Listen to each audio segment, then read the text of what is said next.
Toyota Camry XV50. So i-restore muna natin tong headlight lens nya. So ito, para ma-confirm na yung labas ng kailangan galawin, spray muna tayo ng tubig. Kapag luminaw siya, confirmed na labas na yung kailangan natin galawin. So ayan, nung natapos ko na siyang lihahin, vapor polish naman gagawin natin ngayon. Bali, yung ginagawa para nitong vapor polish na to, parang niluluto niya yung plastic lens ng ating headlight. So parang bumabalik siya sa dating condition or state. So ayan siya, hindi na nahalata yung mga dinaanan ng ating liha. So naging makinis at makintab na siya ulit.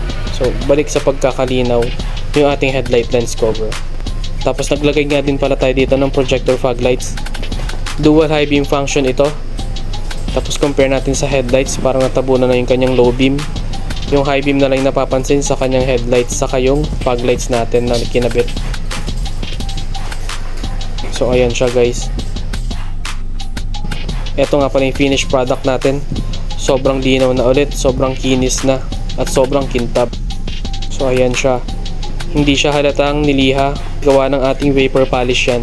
Hindi nga pala tayo dito nagbabuff kasi pag uminit yon, nagkakaroon ulit ng heat cracks yung ating headlight lens.